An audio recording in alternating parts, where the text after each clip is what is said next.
Yo, what's up everybody? OJ here. Welcome back to another video. Today, we're going to be discussing the unfortunate news that E3 is going to be canceled. Now, as of the time that I'm recording this video, there hasn't been an official announcement. By the time that you're watching this video though, there could be an official announcement of E3 being canceled. And to be honest, this isn't really a surprise to me considering what was happening beforehand. E3 was already on thin ice, right? Because you have the CV that's going around. You guys know that virus that's going around that's causing a lot of problems, causing a lot of issues across the world when it comes to the stock market, when it comes to prices on things, when it comes to everything. People stocking up on supplies. There's all sorts of craziness going on. People are worried. It is spreading. There's new cases everywhere. And it was already having problems, right? It was already having problems. People pulling out, like Sony not going to last year's E3 and already announcing this year that they're not going to be at this year's E3. You had one of the producers or planners of the show saying that they're not going to be able to do the show this year. You also had Keeley saying that he's not going to be at the show either. So things were already kind of bad for E3 this year. And it seems like things have just taken a pretty much complete nosedive to the point to where there's no return.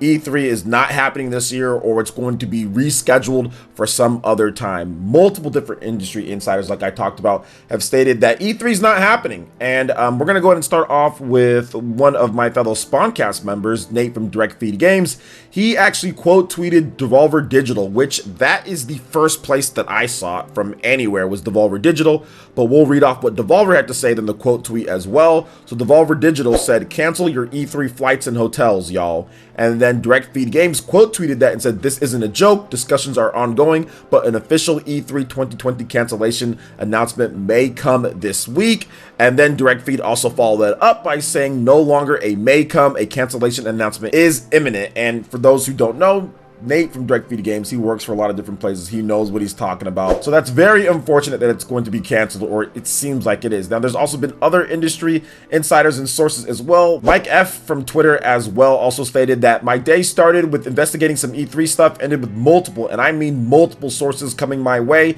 E3 cancellation announcement scheduled for tomorrow AM. So that might have already happened by the time that you guys are watching this. I don't think it will hold the night. Many of us have been engaged by sources this evening. Cancel your plans.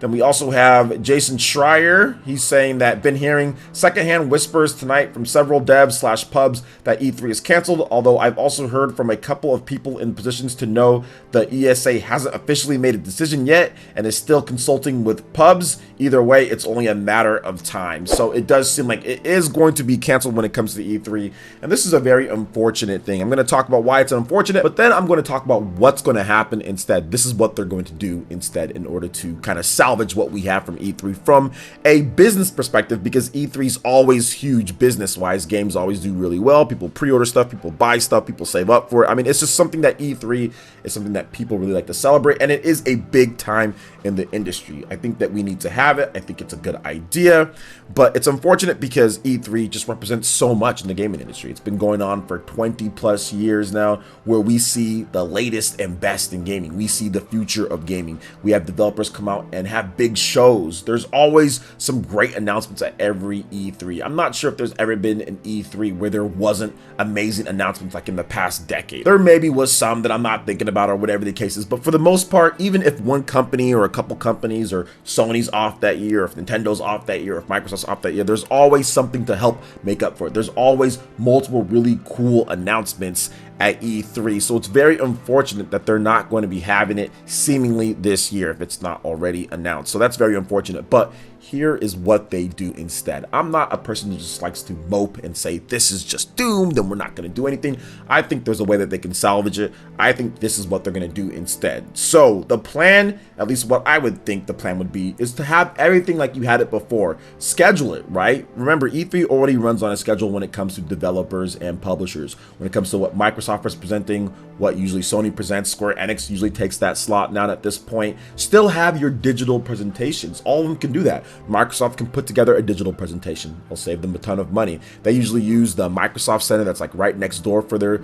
E3 presentations and all that. Just do it online. So they can do like the XO or whatever, 18 or XO shows that they have. They can do that and just do it at E3. You have Square Enix. They can still have their show, just do it all digital. That's fine by there. You know, there's no problem there. Nintendo already does a Nintendo Direct, so that's fine as well. all of the other publishers like Devolver and also Limited Run Games and all the other press conferences or kind of press conferences that they have, all those can still go on just as planned. I think developers definitely have time. It's March 10th as of the time that I'm recording this video, March 11th when you guys are watching it, if you're watching it on day one. And here's the thing, guys, the thing is this.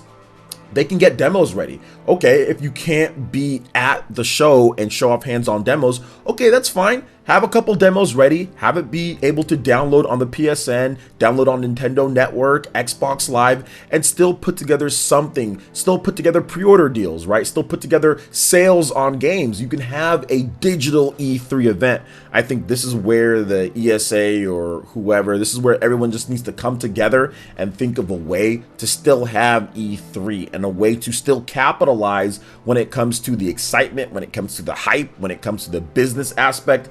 There's still plenty of things they can do to salvage E3. Yes, you're not going to get the hands-on demos from people being there. Yes, you're not going to get the floor shows. Yes, you're not going to get the booth tours, the booth babes, the dancing, all the other stuff that comes with E3. Guys, for those who don't know, I went to E3 for multiple years, 3 years in a row of three-peat, 2014, 2015, and 2016. Met some awesome people, played some great games, got some great footage. All of that is on my old channel, PlayerEssence Gaming, or on the new channel here. Just type in E3 floor tours or whatever the case is. Like, I've got E3 footage, and while it's a great time, it started waning on me, in terms of going to E3 and actually physically being there, waiting all day to play like one game or two games. It just wasn't my style, so I decided to stop going after 2016, 2017, 2018, 2019, and now 2020 will be my 4th year covering the show pretty much just from home, right? And just seeing what other people are doing and looking at the trailers, looking at the digital presentations, just looking at stuff and live streaming and reporting on it. And I think that if the developers and if the publishers come together, get some demos ready for highly anticipated games. Imagine getting some type of small slice of Cyberpunk, right, at E3 this year. A small demo that you can go and download, almost like Final Fantasy VII Remake, right? I think that there's time. They can kind of say, okay, we're going to have it like around maybe mid-June or so, and you can still get that hype and excitement, and you can still get those sales, you can still get those pre-orders, everything that encompasses what E3 is about. You can still have that. Yes, it's not going to be the same impact as actually having the show there, having IGN and having these big people that have their booths there on the show floor and getting the developers in there and talking to them and all that, but you can do video conferencing. There's video interviews that you can do. You can still hold stuff, all of these different publications, IGN and all the YouTubers and people who cover the show. We can still cover the show. We can still call developers. We can still talk about games. We can still do everything. It's just going to be done in a little bit of a different way. And I think that if everybody works together when it comes to the developers, publishers, and also the press in terms of how to break down things and how things are going to go and setting up a schedule, obviously it's not going to be organized by the E3 people and just have it to where maybe they can even kind of help out and then they can do some streaming on their end in terms of things. I think that there's still something, but it sucks for the E3 people. Obviously, they make a lot of money off of E3, and if they can't have it, people aren't going to pay. They're not going to pay for stuff, and Los Angeles in that area obviously makes a lot of money, but guys, it's a very unfortunate thing that it's being, canceled and all of that, but there's still some salvageable stuff from it. I mean, I didn't mention it beforehand, but obviously CV, there is a huge breakout, or there is not a huge, but there is a breakout in Los Angeles. So it just makes sense that there's no way, considering how like the local government and how the government's been handling things so far, there's no way that you can let people all come in there from all these different parts. It's way too much of a risk to do it. So I understand, but like I said, you can salvage it.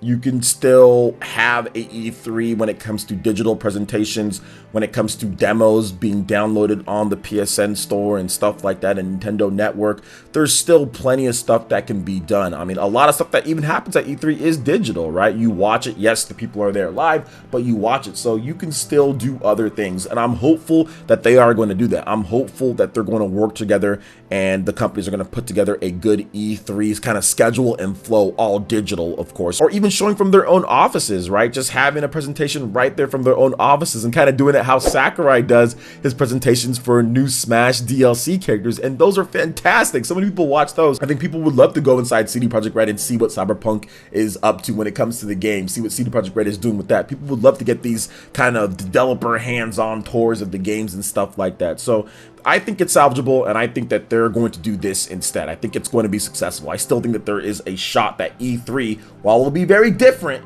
it's still going to be E3, and there's still going to be some stuff with E3 going on in that same time frame and getting people excited for games and everything. So that's my hope. I think that's what they're going to do.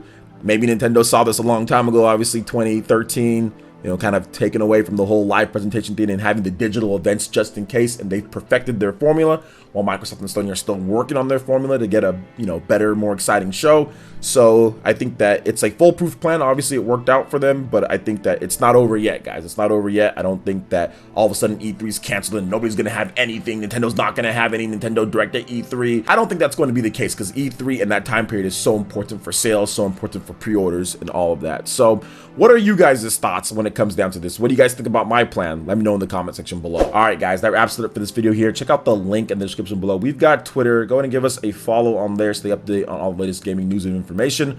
Also, make sure you like, comment, and subscribe, and share the video if you can. Thank you so much for watching, and we'll catch you guys for the next one. Peace.